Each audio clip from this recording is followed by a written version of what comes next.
ඒ භාග්‍යවත් වූ අරහත් වූ සම්මා සම්බුදුරජාණන් වහන්සේට අපගේ নমස්කාරය වේවා. නමෝ බුද්ධාය.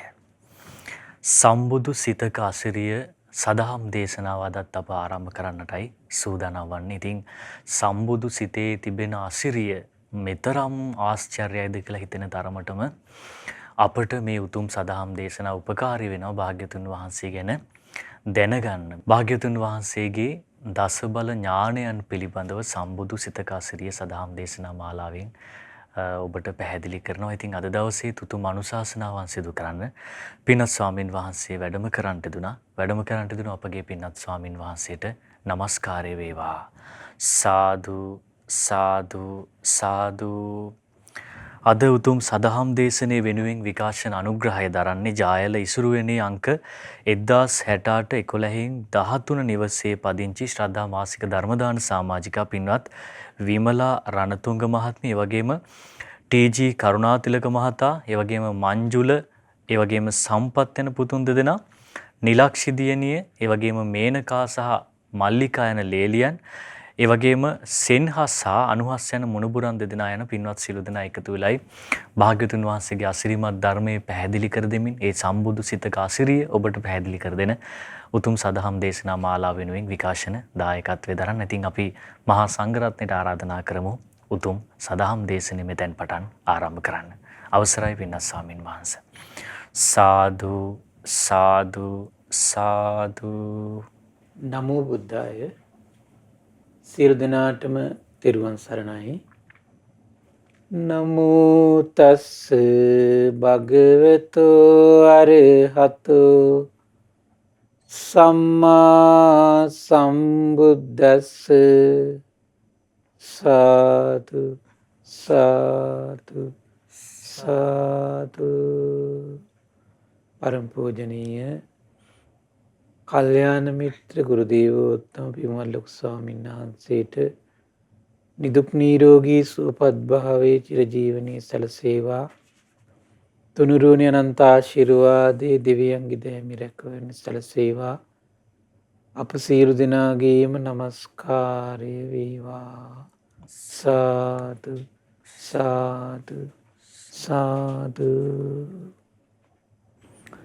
ශ්‍රද්ධාවන්ත පින්වත්නි, පින්වත් මහත්මය, අපි කතා කරමින් හිටියේ සම්බුදු සිතක අසිරිය උතුම් වැඩසටහනේ බුදුරජාණන් වහන්සේ දා විජයශ්‍රී ජයශ්‍රී මහා බෝසෙවණේ දසපාරමී බලයේ පිහිටා සම්බුදු බවට පත්වෙද්දී ඒ චිත්තසංතානයේ පැරණැගුණු උතුම් දසබල ඥාන පිළිබඳව.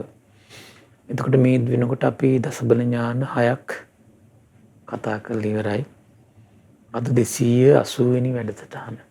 එහෙමයි. ඒතර අද දවසේ අපි 7 වෙනි දසබල ඥානය කතා බහ කරන්න සූදානම් වෙන්නේ. එතකොට බුදුරජාණන් වහන්සේ දේශනා කළා පුණජ පරං සාරිපුත්ත තථාගතෝ ඥාන විමුක්ඛ සමාධි සමාපත්තීනං සංකිලේසානම් වෝදානං උට්ඨානං යත භූතං පජානාති. බුදුරජාණන් වහන්සේ මේ මනුෂ්‍ය වේවා ඕනම කෙනෙක්ගේ චිත්තසංතානය තුළ මේ ධ්‍යාන කියන මානසික ගුණ ධර්මය, ඒ වගේ විමෝක්ෂ කියන මානසික ගුණ ධර්මය, ඒ වගේම සමාධි කියන මානසික ගුණ ධර්මය සහ සමාපatti කියන මානසික ගුණ ධර්මයන් ටික අවබෝධ කරලා තියෙනවා. එහෙමයි. ඒකට මේවා එකිනෙකට වෙනස් ගුණ ධර්මයන් ටිකක්. ඒකට හරි ආශ්චර්යයි. ඒ විතරක් නෙමෙයි. ඒවා මනසක් තුළ ඉපදුනාට පස්සේ ඒවා කොහොමද මනසින් ආපහු ගිලිහිලා යන්නේ? ඒවට කියන සංකිලේසාන, කෙලසිලා යන්නේ කොහොමද? වෝදානං ඒ විතරක් නෙවෙයි, මනස තුළ ඒ දේවල් උපදින්න නම් යම් යම් ගුණධර්ම පිරිය යුතුයි. යම් ගුණධර්ම ටික පුරුදු කර වාසය කරනකොට තමයි මනස තුළ ඒ කියන ගුණධර්මයන් උපදින්න පටන් ගන්න.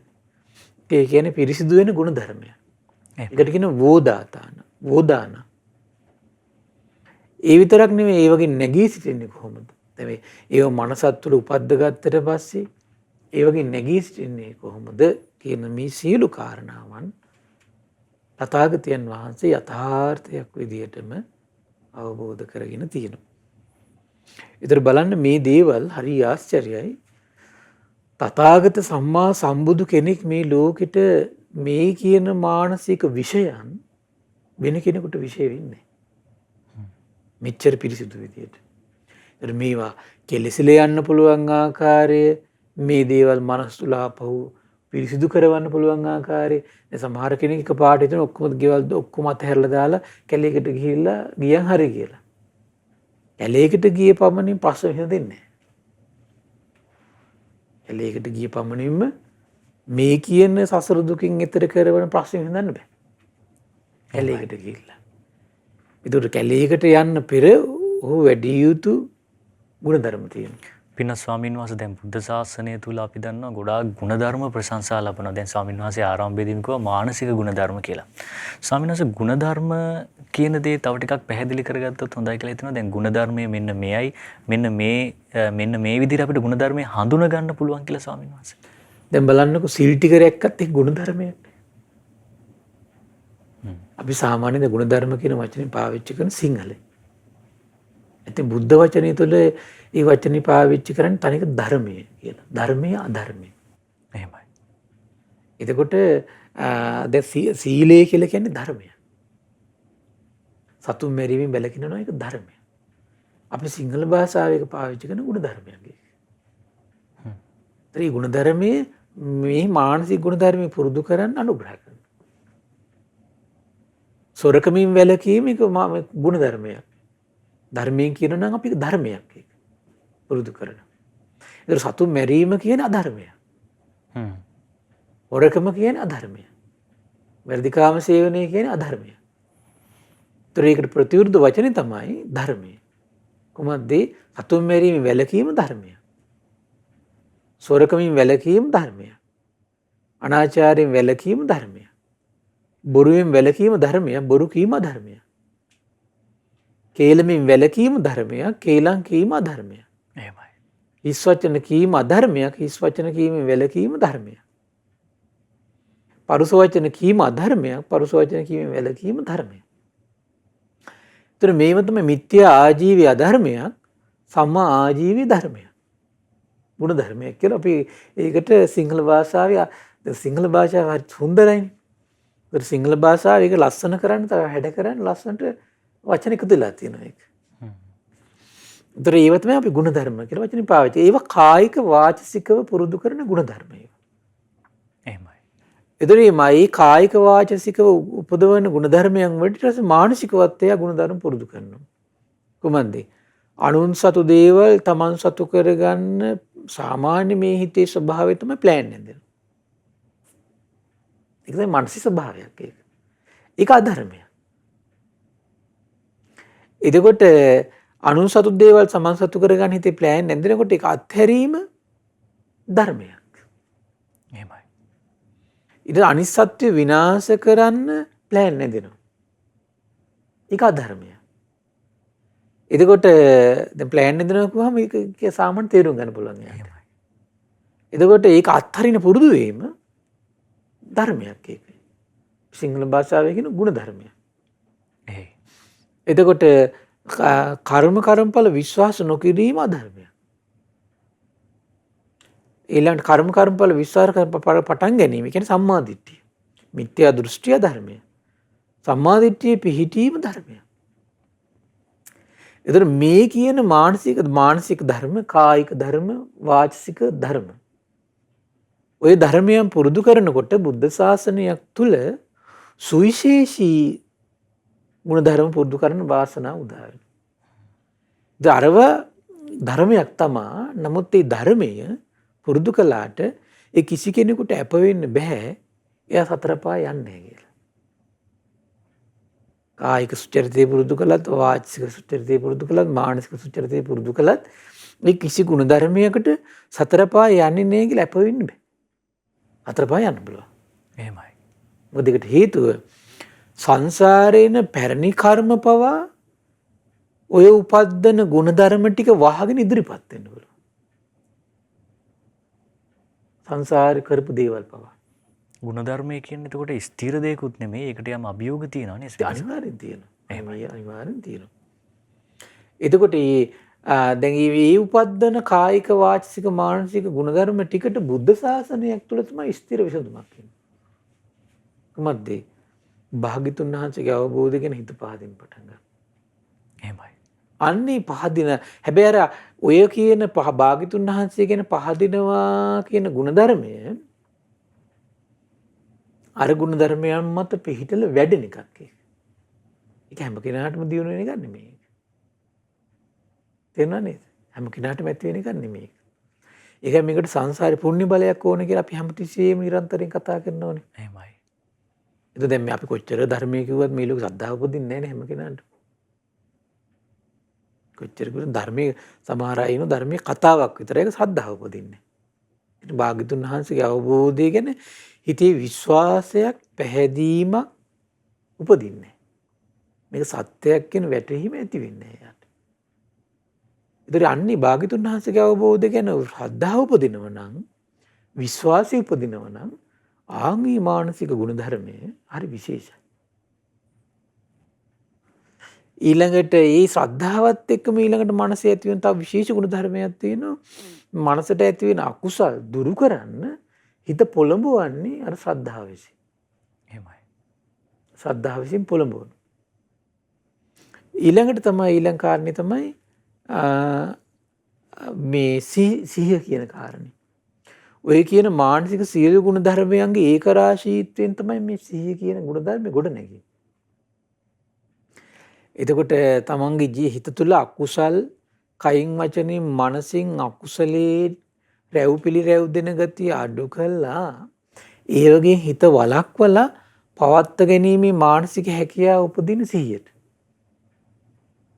අර දේවල් මැඩපවත්වමින් එයාට සිහියට ඉන්න පුළුවන්කම තියෙනවා. ඒක සිහිය කියන ගුණ ධර්ම. පින ස්වාමීන් වහන්සේ අකුසලයේ මැඩපවත්වන්න පින ස්වාමීන් වහන්සේ කිව්වාගේ අකුසලයේ තියෙන ඒ தત્ත්වේ බාල කරන්න පුළුවන් පිනකටද කුසලයකටද පින ස්වාමීන් වහන්සේ? මෙහෙමයි. දැන් දේශනාවේ තියෙනවා මේ කුසල් වඩද්දි කියන කාරණේ රැස් වෙන දේ තමයි පින. එහෙමයි. ඒක මහසි මම මතකයි චක්කවර්ති සේනාධ සූත්‍රයේ තියෙන කුසල් වඩන්න පින්වත් මාන පින් රැස් වෙනවා කියන. දැන් මේ සීලය ඇත්තටම සීලය කියන වචනේ ගනිද්දි දැන් දස කුසලෙන්නේ දැන් සතුන් මැරීම වලකීම අයිති වෙන්නේ. ඒතකොට මේ දස කුසලෙ පුරුදු කරනකොට රැස් වෙන දේ තමයි පින. රැස් වෙන දේ පින. ඒකයි අපි සාමාන්‍ය සිංහල විවහාරයේදී කතා කරනවා මේ පුණ්‍ය බලයකට තමයි මේක කරන්න පුළුවන්කම තියෙන්නේ කියන වචනේ. එහෙමයි. පුණ්‍ය බලයකට. ඒතර අර කුසලයේ තුල රැස් වෙච්ච පිනක් තියෙන්න ඕනේ යාට. ඒතර කුසලයේ තුල රැස් වෙච්ච යාට පිනක් තියෙනව නම් යහපත් දේ තුල සතුටෙන් ඉන්න පුළුවන්.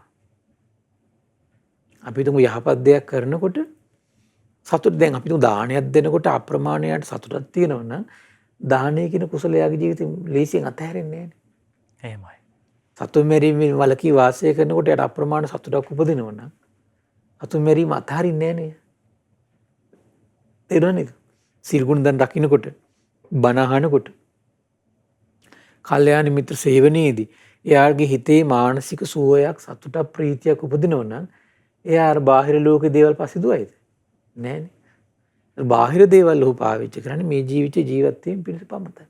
දැන් මේ මානසික සුවය තිබුණත් එයාට ඇඳුම් අවශ්‍යයිනේ. තේරුණා නේද? එහෙමයි. මානසික සුවය තිබුණත් එයාට මේ කය තියෙනකන් ඒ කය පෝෂණය කරන්න කෑම අවශ්‍යයිනේ. මානසික සුවය තිබුණත් එයාට ජීවත් වෙන්න මේ වහලක් ඕනනේ. තේරුණා නේද? මානසික සුවය තිබුණත් කය ලෙඩ වෙනකොට ඒ කය සූපත් කරන්න බෙහෙත් ඕනනේ. තේරුණා නේද? ඒතකොට ඒ ටික ඕන. නමුත් ඒ වගේ මත් වෙන්නේ අර මානසික සුවය තියෙනවා.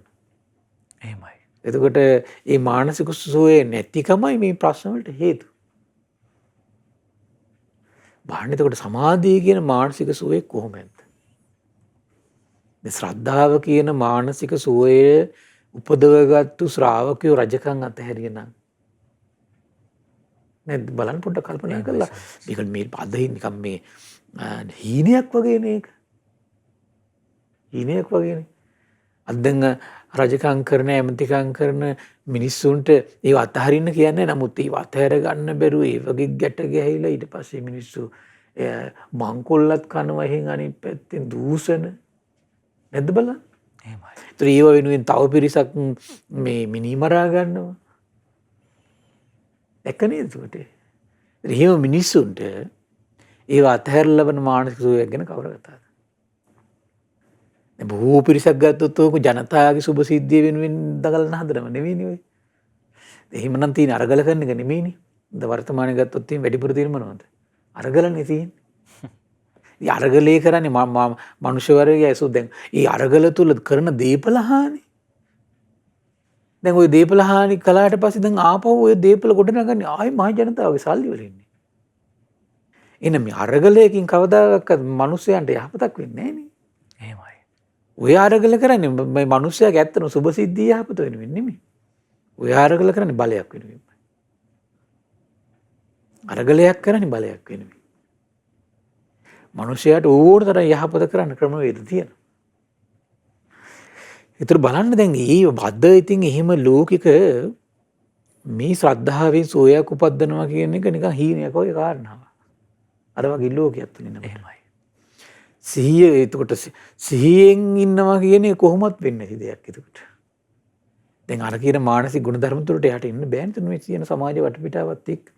පින ස්වාමීන් වහන්සේ දැන් වර්තමානයේ තුල බොහෝ දෙනෙක් ගුණධර්ම දියුණු කරන්න උත්සාහ කරනවා. නමුත් එයාගේ ගුණධර්ම දියුණු වෙන්නේ නැති වෙන්න හේතුව මම හිතන්නේ ධර්මයේ පිහිටක් පිළිසරණක් ලබා ගන්න අපහසු වෙන හේතුව මම හිතන්නේ පින ස්වාමීන් වහන්සේ පැහැදිලි කරපු හේතුව. මේ හරියට මේක 100% පැහැදිලිනේ. එහෙමයි. ඒක දැන් ගුරු දෙවියන් වහන්සේ උනන්ද කාලයක් තිස්සේ කියන ගුණධර්ම මැද කියලා.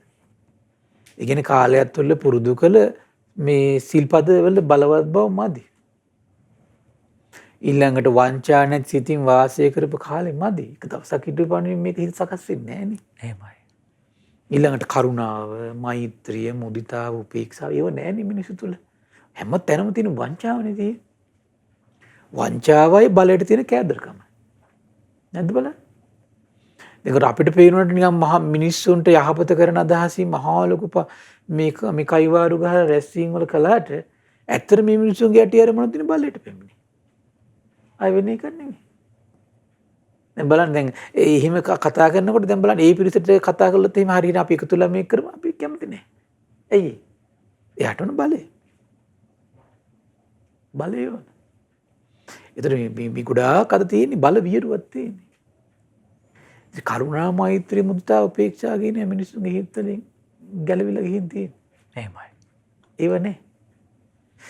ඒතර බලන්න ඒ කියන මානසික ගුණ ධර්ම නැතුව මේ කියන සමාධි කියන මානසික ගුණ ධර්මයේ ධාන කියන ඒවා, විමෝක්ෂ කියන ඒවා, සමාධි කියන ඒවා, සමාපatti කියන ඒවා මේවා ලේසියෙන් උපදින්න බෑ.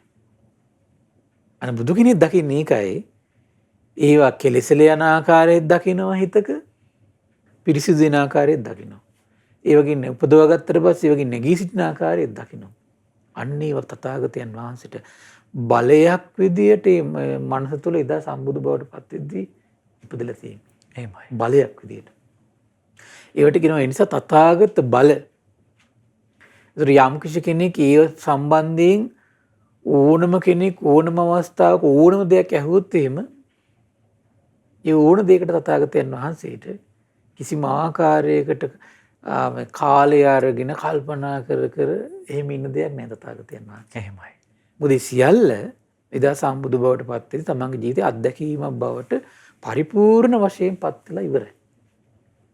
සම්බුද්ධත්වය කියන්නේ එහෙමයි සානස්.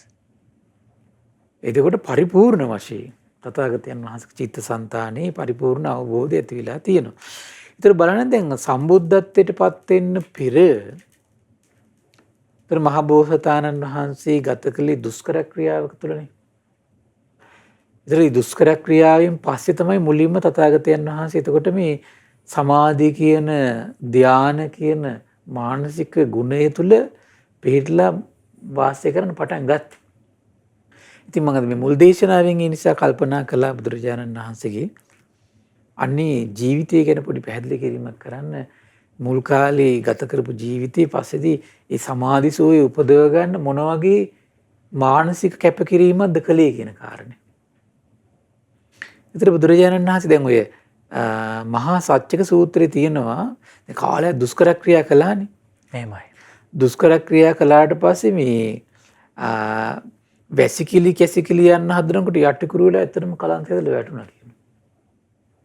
දැන් බලන්න මානසික සෝයේ උපද්දන්න මේ අවබෝධය උපද්දන්න ඒ කාලේ කරපු අය කරන්න ගිහිල්ලා කරපු දේවල් කරා. නමුත් ඒ දේවල් වලින් උනේ මොකද්ද?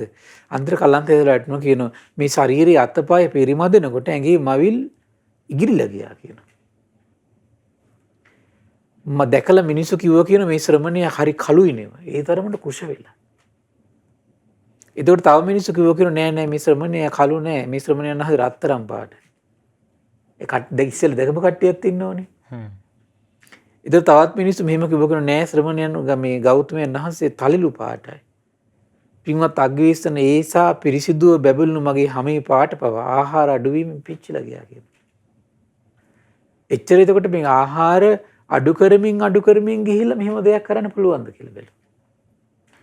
ඒක ආහාර අඩු කිරීම තුළ ඒ වගේ ගුණයක් උපදින්න බෑ. ඇඳුම් පැළඳුම් නැතිවීම වාසය කිරීම තුළ ඒ වගේ ගුණ ධර්මයක් උපදින්න බෑ. කැලේට පැන්න පමණින් මේ කියන ගුණ ධර්ම උපදින්න බෑ. එහෙමයි. අග්ගිවිස්සන එතකොට මට මෙහෙම හිතනවා කියන අතීතයේ යම් කිසි ශ්‍රමණ බ්‍රාහ්මණේ හිතාමතාම යම් තියුණු දුක්ඛං කාටළු වේදනා වින්දාද ඒ විඳින්න තියෙන්නේ මෙච්චරයි. ඒ තරම් සියල්ල විඳලා තියෙන්නේ. එහෙමයි. මීට වඩා වැඩි දෙයක් ආයි කිසි කෙනෙකුට විඳින්න නැහැ. ඒ වගේම අනාගතයේ පහළ යම් කිසි ශ්‍රමණ බ්‍රාහ්මණ කෙනෙක් හිටියොත් ඒ උදවියත් හිතාමතා කල්පනා කර තියුණු විදියට කටුක දුක් වේදනා විඳිනවා නම් ඒ තායි මෙච්චරයි. ඒ විදිහම හිතාපතා හාත්පසින් බල කරන්න ඕන දේවල් කරලා තියෙනවා. එහෙමයි. ඒ වගේම වර්තමානයේ යම් කිසි ශ්‍රමණ බ්‍රාහ්මණවරු තියුණු කටුක දුක් වේදනා හිතාමතා විඳවනවා නම් විඳින් තියෙන්නේ ඒත් මෙච්චරයි. කියන්නේ මීට වඩා වැඩියෙන් දෙයක් ආයේ කිසි කෙනෙකුට හොයන්න දෙයක්වත් නැහැ විඳින දෙයක්වත් නැහැ. නමුත් මේසා පීඩාකාරී දුෂ්කර ක්‍රියාවක යෙදিলাත් මිනිස් ස්වභාවය ඉක්මවා ගිය ශ්‍රේෂ්ඨ ඥාන දර්ශන කිසිවක් අන්න මට අවබෝධ කරගන්න බැරුව ගියා කියන. කිසි දෙයක් අවබෝධ කරගන්න බැරුව ගියා කියන. සත්‍ය අවබෝධයට වෙනත් මාර්ගයක් තියෙනවද කියලා මම කල්පනා කළා කියන. ඒතර අග්ගිවේශන මට මෙහෙම හිතනවා කියන හරි මතක් වුණා කියන පුංචි කාලේ සිද්ධියක්. මොකද්ද? මට මතකයි අපේ පියරත්තුමා කමතු වැඩ කරනකොට මං සීතල දඹරුක් සෙවෙනේ සිටිය මතකයි. පොඩි වයසේදී මහ බෝසතාණන් වහන්සේ. එහෙමයි. මං එදා කාමයන්ගෙන් හිත වෙන් කරගෙන බලන් සසරේ පිරු පිනට පුංචි කාලෙම හිත කාමයන්ගෙන් වෙන් කරගෙන අකුසල් වලින් වෙන්ගලා විතක්ක ਵਿਚාර සහිත මානසික විවේකයෙන් හටගත් ප්‍රීතිය හා සැපේ ඇති පළවෙනි ධානය ලබාගෙන වාසය කළා මතකයි මට. මතක් වුණා කිනරක. සත්‍ය අවබෝධයට මාර්ගයේ මේකවත්ද කියලා හිතුණා කියන. පින්වත් අග්ගිවේශන මං ওই විදිහට සිහි කරද්දි මෙන්න මේ දැනීම ඇති වුණා කියන මේක තමයි මාර්ගය කියලා එකපාරට හිතුණු බලවත් අදහසක් ඇති වුණා කියන. මේක තමයි මාර්ගය කියලා. ඒතර අග්ගිවේශන මට මෙහෙම හිතුණා ඇත්තෙම මම මොකටද ඒ සැපයට බය වෙන්නේ. දැන් එතුවක් කල් සමාජයේ විශාල ඒ ගිහි අතහැරපු අය අතර මතයක් තිබුණා සැපවින්දුත් සත්‍ය අවබෝධ කරන්න බෑ කියලා. එයින සමාධි සැපයකටවත් ඒ කාලේ හිටපුවා ගියේ නෑ. බොහෝතන් වහන්සේත් ඒ නිසා ගියේ නෑ. එහෙමයි. ඊට කල්පනා කළා තනියම දැන් මේ ආර්ය සත්‍ය දැන් මේ පරිශ්‍රණයට යන හැටි දැන් මේ. අරිය පරිශ්‍රණේ. මම මොකටද මේ සැපයට බය වෙන්නේ? අනික ඒ සැපේ කාමයන්ගෙන් වෙන් වෙච්ච එකක් නේ. ඒ සැපේ අකුසලයන්ගෙන් වෙන් වෙච්ච සැපයක් නේ කියලා. ඒතර අග්ගිවේශන මට මෙහෙම හිතුණා ඔව් මම මේ සැපයට බය වෙන්නේ මම මේ සැපේ තමන්ගෙන් වෙන් වූ කාමයන්ගෙන් වෙන් වූ අකුසලයන්ගෙන් වෙන් වූ එකක් නේ. ඊළඟට අග්ගිවේශන මට මේ විදිහට හිතුණා කියන මෙහෙම දුර්වල කයක් තියාගෙන මම මේ සැපේ ලබන්න ලේසි නෑ. මං ටිකෙන් ටික බත් ව්‍යංජන ආහාර ගන්න ඕන කියලා බත් ව්‍යංජන ආහාර ගන්න ගත්ත කියන උඩ ශ්‍රමණයන් වහන්සේලා 5 දෙනෙක් මට උපස්ථාන කරගෙන කියනවා ඒ කට්ටිය ගියා කියනවා. මේ ශ්‍රමණ බවත් ගෞතමයන්ගේ සැප බහුල කරගත්ත වීර්ය කර පිට හැරුණා. කැරකිලා ගියා කියලා අනිත් පැත්තට කියලා ඒගොල්ලෝ ගියා කියනවා. අග්ගිවේසන මං ඒ විදිහට බත් ව්‍යංජන ආහාරට අරගෙන ඊට පස්සේ හරිය ආශ්චර්යයි මහබෝසතාණන් වහන්සේ දැන් මේ තමන්ගේ චිත්තසංතානි සංසාරේ පිරු ಗುಣධර්ම වලට මේ සමාධි බලයේ ගොඩනගන්න පිටුවහල් කරගත්තු පරිේශනයක් තියෙනවා. මේකට තමයි ආර්ය පරිේශනය කියලා කියන්නේ. මේක හරි ලස්සනයි ඒක. මොකක්ද ආර්ය පරිේශනේ? මේක දේදාවිතක් කියන සූත්‍රය තමයි මේක තියෙන්නේ. හරි ලස්සන විස්තරේ. බුදුරජාණන් වහන්සේ ඒ කාලේ ජේතවනාරාමයේ වැඩ සිටිනකොට භික්ෂු සංඝයාට දේශනා කළ පින්වත් මහණනි මම ඒ කාලේ සම්බුද්ධත්වයට පත් වෙලා හිටියේ නෑ. බෝධිසත් අවදීයේම මට මේ අදහස ඇති වුණා. මොකද්ද? මම මෙහෙම හිතුවා එහෙනම් මම මේ සිතට එන විතරකයන් දෙපැත්තකට වෙන් කර විමස බල ඉන්න ඕන කියලා හිතුණා කියනවා. මම බලන්න දැන් හිත ඇතුලේ මේ කියන සමාධි බලය ගොඩනගන්න මහ බෝසතාණන් වහන්සේ ප්‍රඥාව අධිකයිනේ. පටන් ගන්නේ ප්‍රඥාවයි. එහෙමයි. පටන් ගන්නේ ප්‍රඥාවයි. අද මිනිස්සු නැති එකත් ඕක. අද මිනිස්සුන්ගේ හිතේ එතකොට මේ මානසික මේ කියන දේවල් ගොඩනගන්න මේ ප්‍රඥාව පෙරටු කරගන්නේ. මේක ගොඩාක් අය කරන එක තමයි මේ කැලේට පයින් එක. ගොඩක් අය කරන එකක් තමයි. කැලේ පැනලා මොන හරි කරගන්න උත්සාහ කරනවා. අන්තිමට කරගන්න දෙයක්වත් නැහැ. ඉතින් ගොඩාක් පිරිසක්. බුදුරජාණන් දේශනා කරනවා හරි ලස්සන දැන් ප්‍රඥාවන්ත උත්තමයෙක්ගේ තියෙන ආශ්චර්යය. කොහොමද කරේ? මම මේ සිතරේන විතරක දෙපැත්තකට වෙන් කර විමසා බලමින් ඉන්න එක හොඳයි කියලා. ඉතින් ඊට පස්සේ වින්වත් මහණනි මම මෙහිම කළා යම් කාම විතරකයක්ද යම් ව්‍යාපාද විතරකයක්ද යම් හිංසා විතරකයක්ද මේව එක පැත්තකට දැම්මා කියනවා. ඊට පස්සේ කාමයන්ගේ වෙන්වීමේ නික්කම විතරකයක්ද මේ ව්‍යාපාද රහිත අව්‍යාපාද විතරකයක්ද අවිහිංසා විතරකයක්ද ඒව තව පැත්තකට දැම්මා කියනවා. ওই විදිහට පැති දෙකකට දමමින් තමන්ගේ මනසේ උපදින විතරකක තේරුම් ගන්න මහන්සි ගත්තා කියනවා. අන්න ඒක තමයි වැදගත්ම පොයින්ට් එක. මෙතන දැන් බලන්න මේ මානසික මේ විතරකයන් තේරුම් ගන්න මහන්සි ගන්න එකම ආයත වෙන්නේ ප්‍රඥාවට. ඒක දින ආර්යශ්‍රාංග මාර්ගයේ සම්මා දිට්ඨි සම්මා සංකප්පක දිගට කියලා ආйти ප්‍රඥා ස්කන්ධයට ආйти. ප්‍රඥා ස්කන්ධයට. එතකොට මේක කාම විතරකයි මේක නික්කම්ම විතරකයි කියලා වෙන් කරන්න පෙරට වෙන්නේ සම්මා දිට්ඨිය. එහෙමයි. සම්මා දිට්ඨියෙන් තමයි ඒතර මහ බෝසතාණන් වහන්සේ කටයුත්ත ආරම්භ කළා තියෙන්නේ. කොහොමද? මනසේ තියෙන අට ගන්න කාම විතරක මේක කාම විතරකයි මේක නික්කම්ම විතරකයි කියලා වෙන් කළා දෙපැත්තට දාමින් වාසය කරනවා. මේක ව්‍යාපාද විතරක මේක අව්‍යාපාද විතරක. මේක හිංසා විතරක මේක අවිහිංසා විතරක කියලා වෙන් කර සම්මා දිට්ඨියත් වඩමින් සම්මා සංකල්පෙත් පුරමින් වාසය කරනවා. පින්වත් මහණේ ඔය විදිහට සිතවිලි වෙන් කර බලමින් කෙලස් තවන වීරියෙන් ජීවිත පරිත්‍යාගය අප්‍රමාදීව සිටිද්දී පවා මා තුල කාම විතරකේත් හට ගන්නවා කියනවා. වෙන් කරද්දි මේ සසරේ මෙතරම් ගුණ පිරු උත්තමයෙක්ගේ තායි කාම විතරක හට ගන්න. එහෙමයි. මේ ජීවිතේ ඉතින් අවුරුදු 29ක් ඊතර ඒ ලෝකෙ හිටියනේ. ඒක හට ගන්නවා. ඒතර මට මෙහෙම හිතෙනවා කියනවා. ඕන දැන් මේ හිතේ කාම විතරක ඇති වුණා කියලා දැනගන්නවා කියනවා. කලබල වුණේ මම මෙච්චර ගිහි අතහැරලා මෙච්චර දුෂ්කර ක්‍රියා කළා හයියෝමට කාම විතරක ඇති වෙනව නේද? අද අපේ මිනිසුන්ට හරි මෝඩයිනේ. ඇයි පොඩ්ඩක් මොනවා හරි සිතුවිල්ලක් ඇති වෙනකොට මට මෙහෙම සිතුවිලි ඇති වෙනවනේ. නිකන් ඒක හරියට අමුතු දෙයක් වගේ. දැන් මහ බෝසතාණන් වහන්සේ කිව්වේ මොකද කියන්නේ? මට කාම විතරක ඇති වුණා. මම දැන් ඔන්න මගේ හිතේ කාම විතරක ඇති වුණා කියලා දැනගත්තා කිව්වා. එච්චරයි. දැන් අපි බලන්න එතකොට මෙහිම සිද්ධියක් දැන් එතකොට වෙලා දැන් මහ බෝසතාණන්සේ ආය හතර වටේ ඔළුවත් ගහ ගහ කියෝ කියන්න ගියේ නෑ ඊට පස්සේ. අනේ මට මෙහෙමයක් ඇති වුණා අයියෝ මෙහෙම වුණා හරම වුණා. අයියෝ මට මොකක් වෙලාද අමනුෂ්‍ය ප්‍රශ්නයක්ද? අද ඉන්න මිනිස්සු නම් හොප්පට්ලෝ ගන්නවනේ. එහෙමයි. නැද්ද එහෙම එක? ඇත්තේ මේ විතරක ඊට පස්සේ බලන්න මේක විතරක නැති මහ බෝසතාණන්සේ විතරක නැති කරගන්න කල්පනා රටාවක් ඇති කරගන්න මහන්සි ගත්තා. ඒක තමයි මේ පුදුම ආශ්චර්යය මේ ගුණ පෙරූ මහෝත්තමයෙක් තියෙන ආශ්චර්යය. පින්න ස්වාමීන් වහන්සේ අර ප්‍රශ්නෙන් තවත් ප්‍රශ්නයක් හදාගත්තේ නැහැ නේද? ප්‍රශ්නෙට විසඳුමක් හදාගත්තා. අද ඉන්න මිනිස්සු මොකද්ද කරන්නේ? පස්සෙන් තව ප්‍රශ්නයක් හදාගන්න කෙනෙක් කරන්නේ. එහෙමයි. නැද්ද? දේවාලයක් ගානියයි ඊට පස්සේ මොකක් හරි එහෙම නැත්නම් වෙන කොහේ හරි දුවාවි. නැද්ද?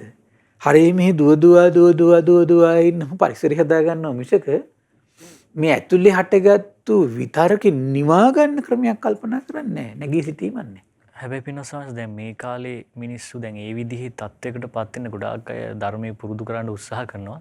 කාලයක් තිස්සේ අවුරුදු 5ක් 6ක් උත්සාහ කරනකොට ප්‍රතිඵල නැති වුණාට පස්සේ අය අර තෝරා ගැනීම සිද්ධ කරනවා. එතෙන්ට වෙනවා. එහෙමයි. එතෙන්ට වෙන්නේ අනවබෝධ නිසාමයි ඇත්තටම. එහෙමයි. කොහොමද සමහරලාට ඒ ගන්න උත්සාහය දැන් අපි හිතමු දැන් ගිහි ගෙදර ඉන්න කෙනෙක් කියලා ගිහි ගෙදර ඉන්න කෙනෙක් සමහරට වැඩපොළවල් ගිහිල්ලා රැකියා කරලා හොඳට කාලා බීලා හොඳට හතර වටේ ඇවිදින්න තියෙන තැන් වල ඇවිදලා ඊට පස්සේ ගෙවල් දොරවල් හදලා ළමයින්ගේ ප්‍රශ්න ඉඳලා ඉතින් ඔය ඔක්කොම කර අවුරුදු 20ක් 30ක් කළත් හිතනවාද නිවා ගැනීමක් ඇති කරගන්න පුළුවන් කියලා. එහෙම ලේසි නෑ. එහෙම ලේසි නෑ. ඒ දැන් ගිහි ජීවිතය අතහැරපු කෙනෙක් කියලා ඉවරලා ගිහි ජීවිතය අතහැරියත් අපි මහා සංසාරයේ මේ ගුණ සම්පන්න චරිත නෙමෙයි නේද කොට. එහෙමයි. ඒක මහා ගුණ සම්පන්න චරිතයක් නම් මේ පොඩි කාලයක් මේක හිතනකොට මේ කල්පනා කරනකොට දැන් ශාස්ත්‍රුන් වහන්සේ වැඩ ඉන්න කාලෙම අවුරුදු 20 25 30 try කරලා නැති වෙච්ච ප්‍රතිඵල නැති වෙච්ච කට්ටිය හිටියනේ. ශාස්ත්‍රුන් වහන්සේ වැඩ ඉන්න කාලේ. ශාස්ත්‍රුන් වහන්සේ වැඩ ඉන්න කාලෙත් එසේ නම් අද කවර කතාවද? ඒක තමයි අකුසල මුලේ හැටි. අපට ඒ නිසා මැරෙනකම් කරන්න පුළුවන්කම තියෙන හේතු හදන එක විතරයි. ප්‍රතිඵල ලැබෙන කතාව අපිට බලාපොරොත්තු වෙන්න බෑ. තේරෙනව නේද? එහෙමයි. ප්‍රතිඵල දැන් අධ්‍යාපනය ලබන කෙනා අධ්‍යාපනයේට මහන්සි ගන්න ඇරින්න එයාට ප්‍රතිඵලයක් තක්සේරු කරන්න බෑනේ. ප්‍රතිඵලය තක්සේරු කළ දෙන කවුද? ඒකට වෙනම අමාත්‍යාංශයක් තියෙනවනේ. තේරෙනව නේද? ඒක බාහිර පිරිසක් කරන එක නේ. එහෙමයි. ඒතර යාට තියෙන්නේ දැනුම ග්‍රහණය කරගන්න එකයි දැනුම ආවර්ජනය කරන්න පුළුවන් හැකියාවයි ඒක නිර්මාණශීලීව ඉදිරිපත් කරන්න පුළුවන් හැකියාව ටිකයි නේ හදා ගන්න ඕන. එච්චරයි යාට කරන්න පුළුවන්. ඒ අපි තුන් ඒ ලෙවල් කියලා ඒ ලෙවල් වලට යන්නකම් එච්චරයි කරන්න පුළුවන්. ආයෙ වෙන කිසි දෙයක් එයා කල්පනා කරලා හිට වෙන්නේ නැහැ. ඇයි ඒව තක්සේරු කරන්න කෙනෙක් ඉන්නවා. ඒ වගේ තමයි. කොච්චර ගුණධර්ම පිරුවත් ඒවා මානසිකව මේ තියෙන ගුණධර්ම ටික අපිට තේරෙන්නේ ඒක සම්බුදු කෙනෙක් හිටිනම් මොන් පැහැදිලි කරයි මේක මෙහෙම නෙවෙයි මෙහෙම කරන්න මෙතෙන්ට මේක මෙහෙම ඇතුළත් කරන්න මේක හදාගන්න මෙහෙම කරන්න කියලා. නමුත් එහෙම නැහැනේ. ඒතර තමන් තනියම තමන්ගේ හදාගන්න මානසික ගුණධර්ම ටික හදා යන්න තියෙන්නේ. පින ස්වාමීන් වහන්සේ දැන් අපි බුද්ධ කාලේ ගත්තොත් එහෙනම් භාග්‍යතුන් වහන්සේ කාලේ එක මලක් පූජා කළාට පස්සේ ඒ අයගේ හිතේ ඇති වෙන ශ්‍රද්ධාව මහා විශාලයි. ඒක උන්ට සමහරලාවට භාග්‍යතුන් වහන්සේ වදාළ දෙනවා කල්ප ගණන් විපාක දෙනවා කියලා. හැබැයි මේ කාලේ ස්වාමීන් වහන්සේ අපි දන්නවා කොච්චර මල් පූජා කරනවද දැන් කොච්චර ධර්මයේ දියුණු කරන්න උත්සාහ කරනවද. හැබැයි කොච්චර කළත් ප්‍රතිඵලය ඊටාත්ම පටුයි පින්න ස්වාමීන් වහන්සේ. ඒකට හේතුව මොකක්ද? ඒකට හේතුව තමයි මේ අකුසල මුල බලවත් අද. එහෙමයි. ඒ කියන්නේ අකුසල මුල කියලා කියන්නේ මේ හිත අකුසලයට යන කැපැසිටි එක හරි බලවත් එක. වැඩි ඒක. තීව්‍රතාවය වැඩි. ඒකට මේ පරිසරයේ බලපානවද සංස මේ කාලයේද බලපාන්නේ එතකොට? කාලෙත් සම්බන්ධයක් තියෙන්න පුළුවන්. අපි අකුසලයේ තුල බොහෝ කාලයක් මේ නිරත වෙලා ඉඳලා තියෙනවා. ඒකයි. දැන් බලන්න මේ ඩ්‍රග්ස් කියලා වගේ දෙයක් මොනවද බීමත් කමට යම් කෙනෙක් අවුරුදු ගාණක් ඇබ්බැහි වෙලා හිටියට පස්සේ ඒක දවසින් නැති කරන්න බෑනේ ඒක. මොකද එයාගේ ආශ්‍රාදයට එයාගේ මනස ඇබ්බැහි වෙලා ඉවරයි. අපි තුම පොඩි කාලයක් ඇබ්බැහි වෙච්ච කෙනෙක් සමහර විට ඒකින් ටක් ගාලා ගලව ගන්න ලීසි සමහර විට. තේරෙනව නේද? එතකොට ඒකට එහෙනම් මේ අපි අකුසලයේ තුල සමාදන් වෙලා හිටපු මේ කාල පරාසය සෑහෙන දිගුණම් කෙටි කලක් තුල අපිට ඒක නැති කරන්න බෑ. එහෙමයි. මොකද ඒ තුල සකස් වෙච්ච බොහෝ ආශ්‍රව තියෙනවා. ඒතර ආශ්‍රව ටික ලේසි නැති වෙන්නේ. ඒකත් එක්ක සකස් වෙච්ච සමහර කර්ම විපාකයක් තියෙන සමහරලාට. ඒතර ඒ කර්ම විපාක වලින් සමහරට ආවරණය කරගෙන ඉන්නවා. දැන් බලන්න ආනන්තරීය පාප කර්මයක් ඔය එකක් වුණොත් එහෙම කල්පයක් යනකම් එයාට කවදාවත් මනුස්ස ලෝකෙට තින්න හම්බෙන්නේ නැහැ නේ. කල්පයක් යනකම්. කොහොමද? කර්මී ආවරණයේ ස්වභාවය. අපි තුමු දැන් එයා කල්පයක් නිරේ යන දෙයක් කළා නැහැ කිය. අපි දැන් එයා මනුස්ස ලෝකෙට ආවා කියලා මොනවා හරි ප්‍රබල දෙයක් කරගෙන පිනක් නිසා මනුස්ස ලෝකෙට ආවා කියලා අපි දැන් හිතමු මහා බලවත් පවක් කරගන්න. කරගෙන අපි තුමු තෙරුවන් සරණ පහදිනවා. පැහැදිලි දැන් මේක මේ දැන් දියුණුවේ දැන් මාර්ග වඩන පටන් ගන්නවා. නමුත් අර කරපු කර්මයෙන් සමහර වහගෙන ඉන්නවා. අර නිරේ තුල කල්පයක් තියාගෙන ඉන්නේ යම්සේද ආනන්තරීය පාප කර්මයේ විසින් නිරේ තුල තියන් ඉන්නේ යම්සේද එතකොට ඒ වගේ තමයි අපි කර්ම ටිකක් කළා නම් ඒ කර්ම විපාකයේ විසින් මේ මනස සමහරලාට ආවරණය කරගෙන ඉන්නු. සමහරට අපි දැන් බලන්න මේ අජාසත් කුමාරයා තාත්තා මැරුවා. තාත්තා මැරුවත් වෙන පළවෙනි ධර්ම සංගායනාව කළා. ඊට පස්සේ භාග්‍යතුන් වහන්සේ ධර්මයට සංඝයාට පැහැදීමෙන් ඒ කටයුතු කරන හිටියා. නමුත් ඒ උපදින පහන් බව ශ්‍රද්ධාව කවදා සක්කාය දිට්ඨි බිඳින්න සමත් නැහැ. එහෙමයි. ඒ කර්ම ආවරණයේ ස්වභාවය. තේරුණා නේද? කර්ම ආවරණයේ ස්වභාවය. ආන්ගේ වගේ කර්මයෙන් වහගත්තට පස්සේ අපි කොච්චර මෙහි මල් පිදුවත් ශ්‍රද්ධාව උපදින්නේ නැහැ. ක්ලේශ ආවරණක් තියෙනවා කර්ම ආවරණක් තියෙනවා. කර්මයෙන් විපාක ආවරණ. එතකොට ඒ දෙකෙන් වහගත්තට පස්සේ අපි මේ කොච්චර කරන දේවල් කොච්චර වුණත් අර කර්මයේ එක්කෝ ක්ලේශය දුරු වෙනකම් මේකේ මල්පල ගැන්න ප්‍රමාණය අඩුයි. එහෙමයි. ඒක තමයි කොච්චර ගුණධර්ම වැඩුවත් ඒ සතුට නැති ගොඩක් අයට ඒ නිසා තමයි. ඒකත් එක තමයි ගොඩක් අය ට්‍රැක් එකෙන් පනින්නේ ඇත්තට. කරනවා ඊට ට්‍රැක් එකෙන් පනිනවා. අර තුල ආපහු ඉන්න යාට ඒක යාගේ අර සමාධිට්ඨි බව සමහරක් නැති වෙලා යනවා සමහර. ශ්‍රද්ධාවත් නැති වෙලා යනවා සමහර විට. ඒ ට්‍රැක් එක වෙන්න කාලයක් ඉන්න සමහර විට. මා අන්න එකයි කියන්නේ විර්ධිපාද මදි කියලා කියන්නේ ඒක. ඒවට තමයි. ඡන්දෙ මදි. ට්‍රැක් එක පයින්නටක් ගාලා. චිත්තේ මදි ට්‍රැක් එක පයින්න. බලන්න මහ බෝසතාණන් වහන්සේ කාම විතරක ඇති වුණා කියනවා. දැන් මගේ හිතේ කාම විතරක ඇති වුණා කියලා තේරුම් අරන් හිටියා කියනවා. ඊට පස්සේ මොකද කළා කියන්නේ? ඇත්තෙන් මේ විතරකේ මට පීඩා පිණිස පවතිනවා කියලා කල්පනා කළා කියනවා. මේ විතරකය ක්‍රියාත්මක වුණොත් අනිත් අයටත් පීඩා සලසලා දෙන්න දෙයක්. දෙපැත්තටම පීඩාව සලසනවා. ප්‍රඥාව විනාශ කළ දානවා. දුක පැත්තේ තියෙන දෙයක් නිවන සඳහා හේතු නොවන දෙයක් පින්වත් මහන්නි ඒ කාම විතරකය තමාට පීඩා පිණිස පවතින දෙයක් කියලා නොවන විමසද්දී කාම විතරක නැති වෙලා ගියා කියනවා. දැක්ක නේද? අනුන්ට පීඩා පිණිස පවතින දෙයක් කියලා හිතද්දී නැති වෙලා ගියා කියනවා. තමන්ටත් අනුන්ටත් පීඩා පිණිස පවතිනවා කියලා නොවන විමසද්දී නැති වෙලා ගියා කියනවා. ඒක මේකේ ප්‍රඥාව විනාශ වෙලා යනවා දුක පැත්තට වැටෙනවා නිවන පිණිස පවතින්නේ නැහැ කියලා නොවන විමසද්දී නැති වෙලා ගියා කියනවා. පින්වත් මහණනි මං මේ විදියට උපනූපන් සෑම කාම සිතිල්ලක් දුරින්ම දුරු කළා බැහැර කළා නැත්තටම නැති කළා කියනවා. අවසරයි පින්වත් ස්වාමීන් වහන්සේ. එතකොට මේ අකුසල් විතරක නැති කරන්න තියෙන ක්‍රමය මේකයි නේද? අනිවාර්යයෙන්. එහෙමයි. වෙන ඔප්ෂන් නැහැ. අපි ඇදිලි කළාට වෙන දේවල් කර ඔය හිටියා කියලා එහෙම කාම විතරක නැති වෙන්නේ නැහැ. අමතක කළා දාලා හිටියාට ඒක ප්‍රඥා ගෝචර කරන එක නෙමෙයි. ඒක නිකන් අර බෝලේ යට ගහගෙන ඉන්නවා වගේ වැඩ. දැන් බෝලයක වතුරේ යට ගහගෙන අතින් අල්ලන් ඉන්න තාක්කල් යට තියෙන ටික් ගාලා උඩට අතහැරපු ගම. ඒ වගේ අපිට මේ ප්‍රශ්නේ අමතක කළා දාලා වෙන දේවල් කර ඉන්න පුළුවන් සමහර විට. ඒක ප්‍රශ්නේ අමතක කිරීමක් විතරයි ඒ කරන්නේ. බලවත් පිනක් ඉපැද්දුවොත් ස්වාමීන් වහන්සේ අකුසල විතරක නැති කරන්නත් බැයිද? අකුසල විතරක කියන එක නැති කරන්න තියෙන්නේ ඇත්තට මේ වගේ යෝනිසෝ මානසිකාල වීරියමයි කරන්න තියෙන්නේ. ඉතින් මේ බලවත් පින්වත් දෙන්නේ මේ ලෝකේ. එහෙමයි. කල යුතු සියලු පින් කළා නෙමෙයි ඇවිල්ලා ඉන්නේ. නැද්ද? ඉතින් කල යුතු සියලුම මේ ලෝකේ යම් කෙනෙක් පිනක් කරන්න ඕනද? ශරීරයේ දෙතිස් මහා පුරුෂ ලක්ෂණ උපද්දන්න පුළුවන් විදිහට පින් කළා ඇවිල්ලා තියෙන්නේ. ඉතින් සියලු පින් යම් තාක මහා පුරුෂයාගේ නම් වැඩෙන්නේ නිසානේ. ඒ සියලු පින් කරලා ආපු මහෝත්තමයාත් නිවන් මඟ මේ කියන මානසික ගුණ ධර්ම පුදව ගන්න මේ ක්‍රමයට නම් ශ්‍රාවකයෝ ගැන කවුද කතාද? එහෙමයි. ශ්‍රාවකයෝ ගැන. එහෙම නේද? එහෙමයි.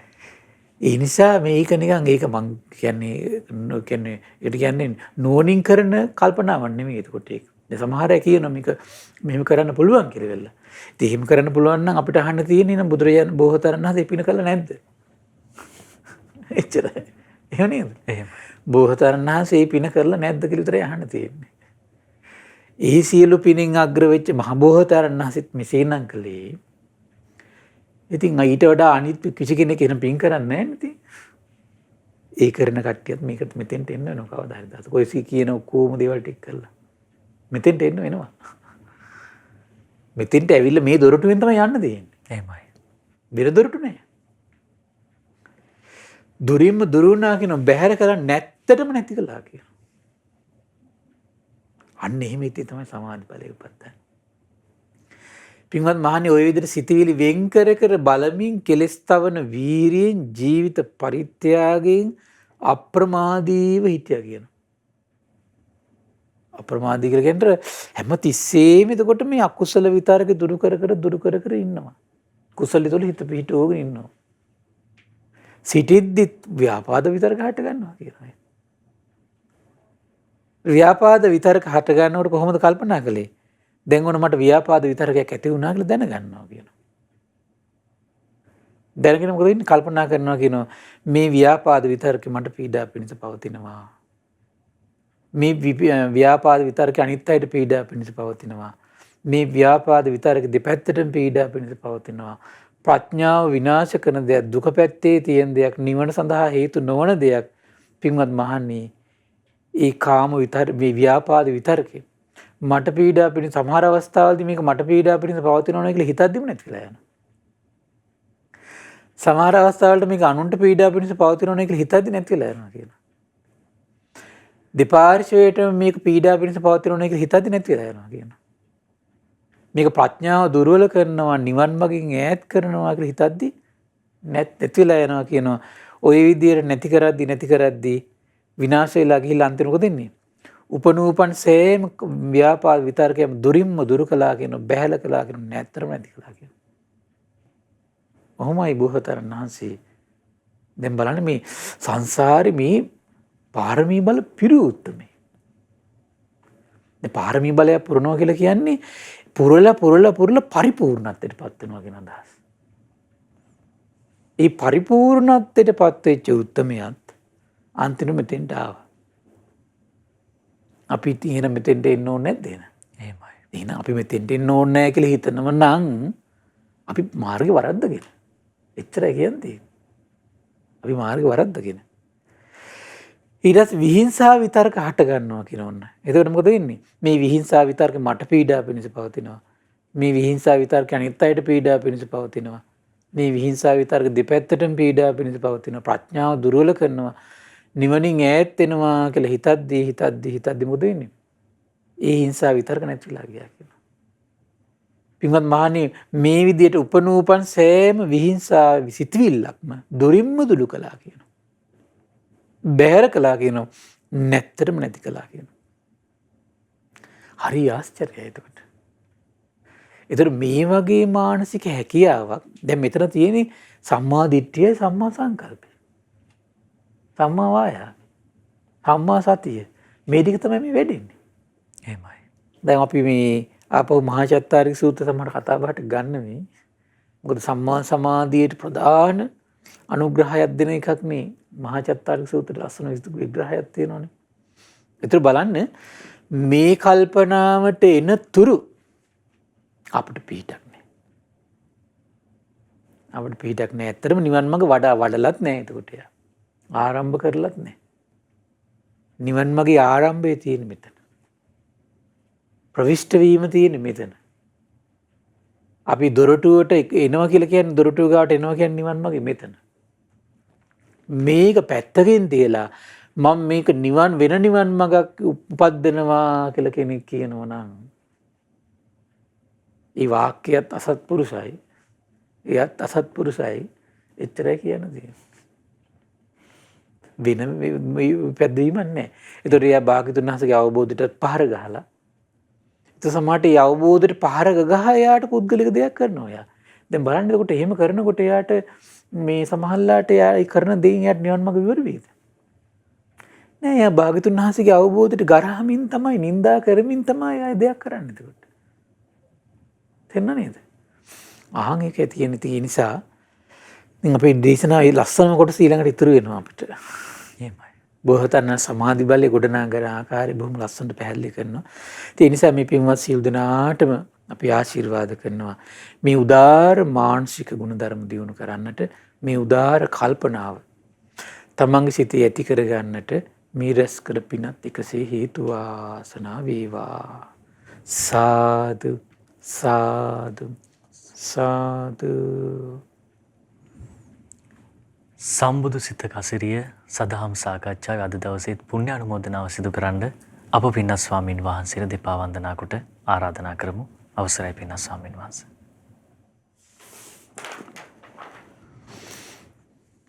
පින්වත්නි, අද දින සම්බුදු සිතක අසිරිය සදහම් දේශනාව සඳහා අනුග්‍රහය දරන්නේ ජායල ඉසුරුවෙනි අංක 1068 11/13 නිවසේ පදිංචි ශ්‍රද්ධා මාසික ධර්මදාන සමාජිකා පින්වත් විමලා රණතුංග පින්බර මාතාව, ටී.ජී. කරුණාතිලක මහතා, මංජුල සහ සම්පත් යන පුතුන් දෙදෙනා, නිලක්ෂී දියණිය, මේනකා සහ මල්ලිකා යන ලේලියන් දෙදෙනා, සෙන්හස් සහ අනුහස් යන මුණුපුරන් ඒක රාශි වෙලා තමයි මේ උදාර පින රැස් කරගන්නේ. ඉතින් මේ රැස් වෙන උදාර පින ගටිකාර බ්‍රහ්ම රාජයා, සාම්පති සනන් කුමාර බ්‍රහ්ම රාජය, සක්දිවිඳුන්, විරූඩ විරූපාක්ෂ, වෛශ්‍රවණ, දතරාෂ්ට කියන සතරවරන් රජදරුවන්, ඒ වගේම සෙම්පත් දෙවිවරු, ඉෂ්ඨකාමී දෙවිවරු, ප්‍රදේශ භාර, පළාත් භාර සියලු දෙවිවරුන්ට මේ පින් අනුමෝදන් වේවා. ඒ වගේම සුමන සමන් දිව්‍ය රාජ්‍ය, ආලවක දෙවියන්, ජනවසම් දෙවියන්ට මේ පින් අනුමෝදන් වේවා. වෛශ්‍රවණ දිව්‍ය රාජ්‍යයට මේ පින් අනුමෝදන් වේවා. ශ්‍රී මහා බෝරජාණන් වහන්සේලා, ධාතුන් වහන්සේලා, සුරකින සියලු දෙවිවරුන්ට මේ පින් අනුමෝදන් වේවා. ප්‍රදේශ භාර, පළාත් භාර සියලු දෙවිවරුන්ටත්, ලෝකපාලක සියලු දෙව් බඹුන්ට මේ පින් අනුමෝදන් වේවා. ආයුෂයෙන්, වර්ණයෙන්, සැපයෙන්, බලයෙන් වැඩේවා. දෙවියන්ගේ දැහැමි රැකවරණේ පරම පූජනීය ගුරු දේවයන් වහන්සේට, මහා සංඝරත්නයට සලසා දෙත්වා. දෙවියෝද උතුම් ධර්මය අවබෝධ කරත්වා කියලා සාදු කියලා පින් අනුමෝදන් කරන්න. ඒ වගේම රැස් වෙන උදාර පින පරම පූජනීය මේ ධම්මක විවර කළ ගුරු දේවයන් වහන්සේට, මහා සංඝරත්නයට මේ පින් අනුමෝදන් වේවා. ඒ වගේම ශ්‍රද්ධා මාධ්‍යාලයේ අනුශාසකලු දිනී සුබෝධී ස්වාමීන් වහන්සේට, ශ්‍රද්ධා මාධ්‍යාලය වෙනුවෙන් කැප වෙන මහා සංඝරත්නයට, උපාසක දරුවන්ට, අනගාരിക මෑණිවරුන්ට මේ පින් අනුමෝදන් වේවා. නිදුක් වේවා, නිරෝගී වේවා, සුවපත් වේවා, චිරජීවනයේ සලසේවා. තුනුරුවනි අනන්ත ආශිර්වාද දෙවියන්ගේ දැහැමි රැකවරණ සලසේවා. ධර්මය අවබෝධ කරන්න වාසනාව උදා වේවා කියලා සාදු කියලා පින් අනුමෝදන් කරන්න. ඒ වගේම රැස් වන උදාර පින අද දවසේ ධර්ම දානයේ වෙනුවෙන් කටයුතු කළ ඒ සියලු දෙනා නමින් මිය පරලෝකීය සියලු ඥාතීන්ටත්, විශේෂයෙන් විමලා රණතුංග මහත්මියගේ, විමලා රණතුංග මහත්මිය නමින් මිය පරලෝකීය රණතුංග පියාණන්ට, මැණිකේ සහ මැණී යන සහෝදරියන්ට, කිරිමල්ලී සහෝදරයාට මේ පින් අනුමෝදන් වේවා. කරුණාතිලක මහත්මයා නමින් මිය පරලෝකීය සෝමාවති මෑණියන්ට, පීටර් පියාණන්ට මේ පින් අනුමෝදන් වේවා. පරලෝ වශයෙන් සැපවත් වේවා, සුවපත් වේවා, වහවහ සසර දුකින් අත් මිදේවා කියලා සාදු කියලා පින් අනුමෝදන් කරන්න. ඒ වගේම රැස් වුණු උදාර පින ඒ ජායල ඉසුරුයනී ශ්‍රද්ධා මාසික ධර්මදාන සමාජිකා පින්වත් විමලා රණතුංග මාතාව, ටී.ජී. කරුණාතිලක මහත්මයා, මංජුල සම්පත් යන පුතුන් දෙදෙනාට, නිලක්ෂී දියණිය, මේනකා සහ මල්ලිකා යන ලේලියන් දෙදෙනාට, සෙන්හස අනුහස් යන මුණුපුරන්ට මේ පින් අනුමෝදන් වේවා.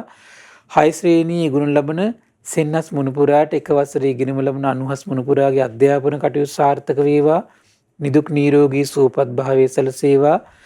දුවා දරුවන්ගේ අධ්‍යාපන කටයුතු සඵල වේවා. රැකී ආරක්ෂා කටයුතු සඵල වේවා. ජයතිස්ස මහත්මයාට, මණිකා මහත්මියට, ලක්මිනී දියණියට, පවුලේ සියලු දෙනාට මේ පින් අනුමෝදන් වේවා. නිදුක් වේවා, නිරෝගී වේවා, සුවපත් වේවා. කරන කියන දැහැමි කටයුතු සඵල වේවා. ධර්මය අවබෝධ කරන්න වාසනාව උදා වේවා කියලා සාදු කියලා පින් අනුමෝදන් කරන්න. ඒ වගේම රැස්වන උදාර පින අපගේ පින්බර දෙමව්පියන්ටත් ධර්මයේ හැසිරෙන්න උපකාර කළ සියලු දෙනාට ශ්‍රද්ධා මාසික ධර්ම දාන සියලු සමාජිකාවන්ට මේ පින් අනුමෝදන් වේවා.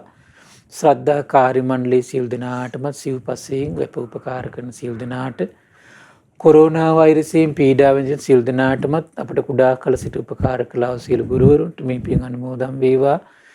නිදුක් වේවා, නිරෝගී වේවා, සුවපත් වේවා, චිරජීවනයේ සැලසේවා.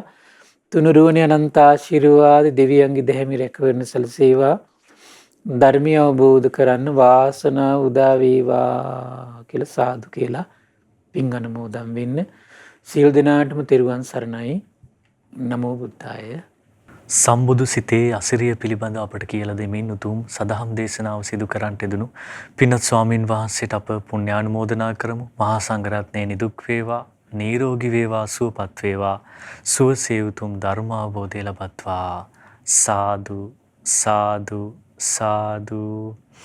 ඒ වගේම අප පුණ්‍යානුමෝදනා පූර්වකව සිහිපත් කරන අද දවසේ සම්බුදු සිතක අසිරියේ දහම් සාකච්ඡා වෙනුවෙන් විකාශන අනුග්‍රහය දරන ජායල ඉසුරුවනේ අංක 1068-11 නිවසේ පදිංචි ශ්‍රද්ධා මාසික ධර්මදාන සමාජිකා පින්වත් විමලා රණතුංග මෑණියන්, ඒ වගේම ටී.ජී. කරුණාතිලක මහතා, ඒ වගේම මංජුල සම්පත් යන පුතුන් දෙදෙනා, ඒ වගේම නිලක්ෂි දියණිය, මේනකා සහ මල්ලිකා යන ලේලියන්, ඒ වගේම සෙන්හස් සහ අනුහස් යන මුණුපුරන්ද මේ සියලු දෙනාමත් අප පුණ්‍යානුමෝදනා පූර්වකව සිහිපත් කරන. ඉතින් ඔබටත් පුළුවන් ඉදිරි දවසක් වෙන් කරගෙන සම්බුදු සිතක අසිරිය දහම් සාකච්ඡා වෙනුවෙන් විකාශන අනුග්‍රහය දරන්න විමසන්න 071 232 88 87. සියලු දෙනාටම තෙරුවන් සරණයි.